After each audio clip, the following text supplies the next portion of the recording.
That shit. You know, it's not. This stuff does not correlate with the prophecies. Quit trying to be the man and get on your knees and repent for this bullshit, man. This is too simple. You got more on that out? Yeah. Go ahead.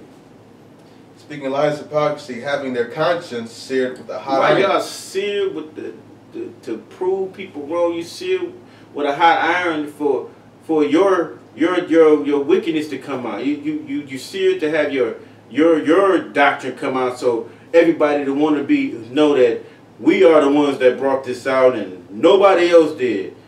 Man, this is already brought out. Like I said, with the tribe of Judah, this is nothing new. They like that, like when Ray J made that song, I Hit It First, talking about Kim. Nigga, he's about 300 bodies behind. Right. Y'all try to be the new. Y'all not the first ones that did this. Right. Y'all a couple years late and a few decades short. That's it. You got something? Yeah. You just hold on that. Okay. This is Nehemiah chapter 13, verse 23. In those days also saw I Jews that had married wives of Ashdod, of Ammon, and of Moab, and their children spake half in the speech of Ashdod and could not speak in the Jews' language, but according to the language of each people. All right, so our people, they were taking heathen wives at that time. All right, and it's verse 25. And I contended with them and cursed them, and smote certain of them, and plucked off their hair, and made them swear by the Most High Power, saying, You shall not give your daughters unto their sons, nor take their daughters unto your sons, or for yourselves. All right, so we was going off actually marrying and loving these heathen women, taking on their customs and their gods, and allowing our children to become heathenistic.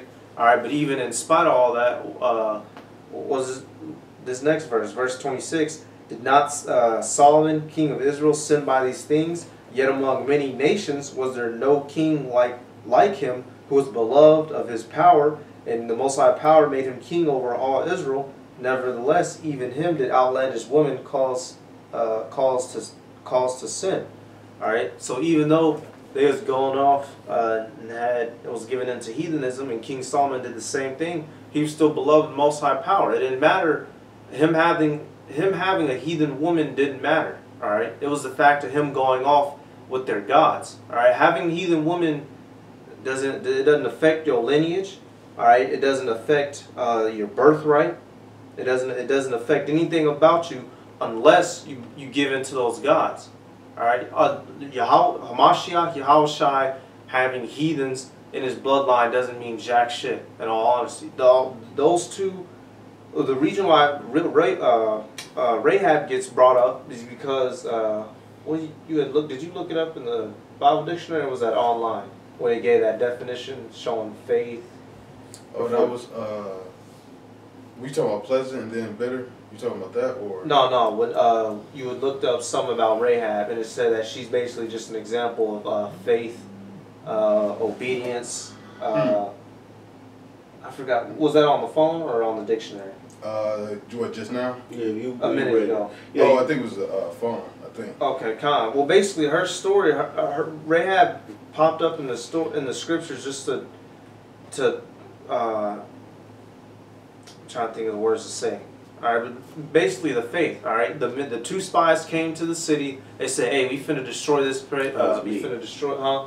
Oh, you had it up. Yeah. You pulled it up on the phone. Kinda. You got it right there. It should be here. Right. Okay. It'll speak better than I can. All right, because she wasn't being praised for being some almighty woman. Oh, all hell Rahab, all hell Ruth. All right, they was just women really that was just used as instruments to bring forth children. They went on there. You typing her name in? Yeah. What does it say? It says this is William L. Lyons has observed the biblical interpreters have reviewed Ahab as a model of hospitality, mercy, faith, patience, and repentance in her interactions with Joshua's spies. Right? That's all she was, just a symbol of that. Then to bring forth children. All right, and the same thing for Ruth. She was just an example of servitude and obedience. All right, and then to bring forth children. That's all that is. That's all that is. That's to it. And them two, they is heathens. And that's just how it goes. God, and let me get this real quick. This is Matthew 1:1. It says, "In the book of your generations of Yahushua, the son of David, the son of Abraham, Abraham begot Isaac, Isaac begot Jacob, and Jacob begot Judas, and Judas his brethren. So all the 12 tribes, and Judas begot Phares, and Zerah, and Thamar, and Phares begot Esrom, and Esrom begot Aram, and Aram begot Abinadab, and Abinadab begot Naasan, and Naasan begot Solomon, and Solomon begot Boaz of Rahab, and this Rahab right here, if you go into the Bible dictionary, if you go into, this is my sword. If I go in my sword, Rahab, it says, what does it say, It says a harlot of Jericho. The harlot of Jericho. The harlot of Jericho. That's in the lineage of Yahushua. So now you got a harlot in his lineage. So how pure is you know, how it's supposed to be so pure? No, it's just the vessel that Yahushua used. Yahweh brought forth through that woman. Salakia brought forth through that woman. So she was in Jericho. So out of all these people, she was the harlot was in the wall of Jericho, but she was the Israelite out of all these goddamn Africans. So that's how she was a Canaanite. Out of all these people, so he got a Canaanite in his side. Come on, man. A non-Hebrew. A non-Hebrew. So the doctrine that y'all bringing up about the purity of Yahushua's line is basically a queen mother doctrine, bro. The queen of heaven doctrine type things. Because if he didn't have a mother that was an Israelite, he would have been defiled. Who the fuck this come from, bro? Both his parents are Joseph and Mary were both descendants of David. Yeah, kinda. So he was pure. He was a true Hebrew. Both his parents descended from the bloodline of David. That's it. So it didn't that shit is whack. That shit is some fairy tale. I want to look good in front of the rest of the congregation type shit. Grow up, man. So what if an Edomite got a Israelite mother? Is he now not a pure Edomite, and he's somewhat, you know, he's not all the way devilish, you know. Right. He might have a somewhat of a shot because he's not a pure devil. Right. That negates that whole camp. Most of that whole camp. Yeah, y'all. Hey, look, hey. I was wondering anyway. Right. That's against that whole camp, except the black guy. Come on, bro. You know, it's easy to figure this out, man. Don't go with the purity of Yahushua line and try to boost it on your comment board to people that's really like confused. What the hell is that about? So you can look so prim and proper. The thing about this is they were just, I'm gonna just say it like this: they were skeet boxes. The Lord used them as a vessel because some of them were more faithful, and it was virtue. And you probably don't find too much virtue in the goddamn heathen at all. But that's what Yahweh Bahashim Yahushua made him that way.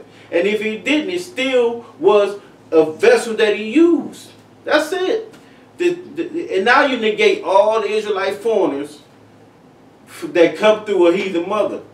Matter of fact, what about the ones you don't even know you thinking their father is a heathen, and he might be an Israelite. So now that negates everything. Now you just took what John saw in Revelations. You just fucked everything up. You just fucked everything up. But now you're going to try to just put it on Yahushua. You just fucked yourself up.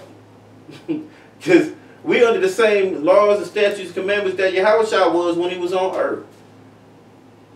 So if we was under them same laws, statutes, commandments, under the same thing that Yahushua went through, you have to, it has to be that the same thing he went through, it has to go through his line. Whatever went through his line, damn sure probably went through our line. The same way. Got a heathen mother somewhere. No? Oh, but you know, but through this, Yahweh don't know what he doing. Yahweh just made sure he hopped the skip and got him a Moabite because they moved his Ruth came from Moab with Naomi, and because they went there, they had to have the Israelite community in there. That's what's going on. It was the Israelite community that was over in that land. That's what the two women of Moab, who were Moabites. Man, hey, y'all got anything else? Hey, and with that, you got something? Again, with that, we want to give all praises to Yahweh, Ba'ashem, Yahweh Shai, and double honors to the apostles and the elders. Peace, salutation to your brothers out here doing this work in sincerity and in truth, not just for show. Shalom. Be aware of these niggas out here, man. Shalom.